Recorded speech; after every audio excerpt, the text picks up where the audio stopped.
Hello everyone. I'm here today to talk to you about the ethics of drones. Now, when you hear the word drones, most of you must come up with this image. This is the drone that is most normally portrayed in the media. Based off of the missiles and guns that you can see on the underside of the aircraft, a couple of questions normally do come up. What is the purpose of this plane? And is it used correctly? So here's the main question. Are they ethical? Now, the US military has increased the use of drones in the Middle Eastern conflict, and it has caused a lot of previously unimaginable destruction. But this is not all that UAVs are. Now, unfortunately, the pop culture of today has created this image that fully functioning artificial intelligences, or AIs, is just completely wrong. Through most movies like Terminator, Transformers, and iRobot, and various other books, magazines, and cartoons even, give you this image that there could be a possible robotic takeover. Unfortunately, drones simply aren't there yet, simply because that is science fiction and this is real life. Drones don't have the capability to act on their own, at least not yet. But unfortunately, the media portrays it in such a way that it seems that these unmanned aircraft are completely attacking military targets completely on their own, which honestly is just false. So before I continue, remember, do not confuse drones with these guys. We're talking about this. Something that really just acts as a flying long-distance RC car with weapons. Nothing more, nothing less. But before we can actually get into that, we must go into the history and ask, why were drones created? The technology that goes into unmanned aircraft began with the remote-controlled missiles of World War I. Ever since World War I, military scientists have been working on ways to try and make machines act on their own, simply so that humans would not have to be there and targeting it by themselves and would not be in the way if the target itself was destroyed. Before, they used to be called remotely piloted vehicles, or RPVs. It could be anything that was flying on its own, whether it is a missile to a kite. But through the years of World War II and then the Cold War, scientists have been trying to get aircraft to fly on their own.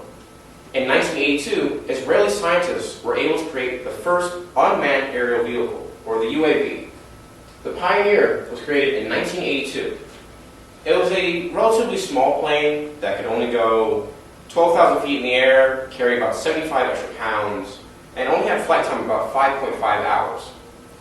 But even something this simple, in only 3 years, it caught the attention of the US military, and we purchased it.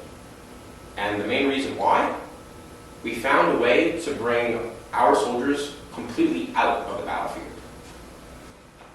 After those long years of research, we now have two different kinds of drones, the military drone and the domestic drone. The military drone is the one that we are much more accustomed to today. In this picture here, you have the MQ-9 Reaper, which is basically the Pioneer on steroids on steroids.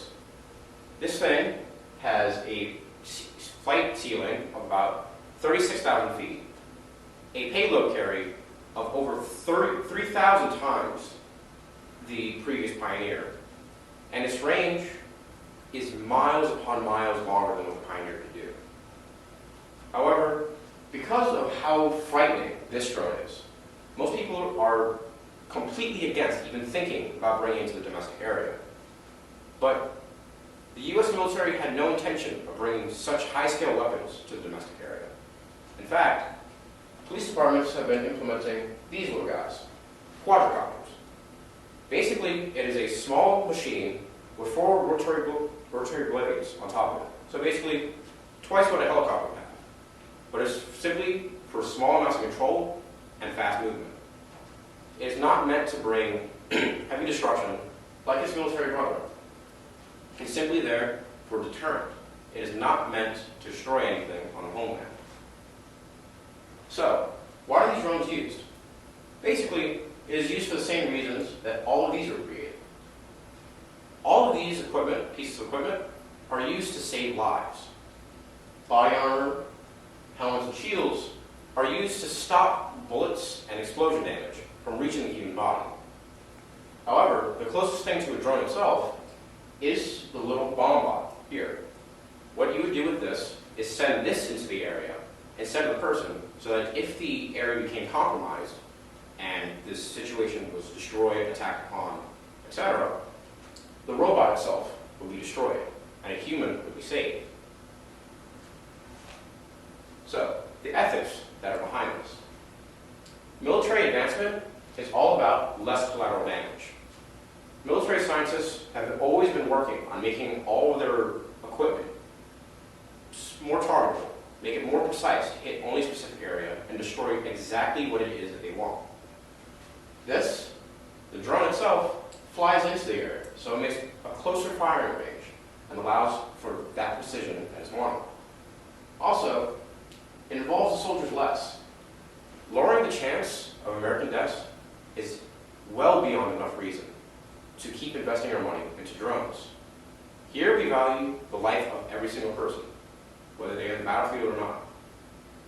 The drone being destroyed instead of human life and crushing a family is very much worth it. However, it's not that simple. There are a couple of issues with this. The military drone is known to be very, very destructive. It is equipped with Hellfire missiles and high-caliber machine guns, which has been known to cause extreme damage into the areas that they go into and cause a lot of innocent deaths. In the domestic area, there are currently very, very few laws as to what actually can be done with these drones and how they can be used. And also, because of the military action, the domestic drones have a negative opinion without even being in existence yet. But here's a couple of problems with those. Drones aren't able to handle themselves. As I said before, drones are incapable of moving, completely on their own at least. Everything that they have done up to this point has been an order from someone. The pilot simply was just a messenger, doing it through the drone. It's not the drone's fault that something was destroyed, it was the order that was given to it. And also, the innocent deaths has been caused by a lot of false information. It has been portrayed several times that most of the information that the US military has gotten has not been true. Military targets that we thought we were going into were simply civilian targets, and we had no idea.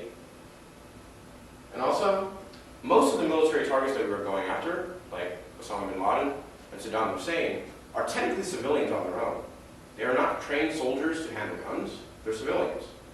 So it is very difficult to say as to what the actual civilian target was. But if we keep those issues with the issues in mind, we have a couple of positives. The military use, drones are very accurate and they're very fast. This will allow you to get in and out of the situation, most likely without even harming the drone itself.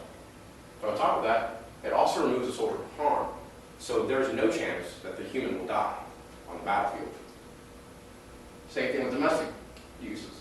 It is small, mobile, and it removes the police officer completely from the situation, so it's able to get in and out of the situation without any possible harm to the police officer himself. But you must also think that it is as justified as any other action. No matter what kind of military order you have, simply sending in any sort of target, like a force into any sort of target, is going to be as justified as anything else.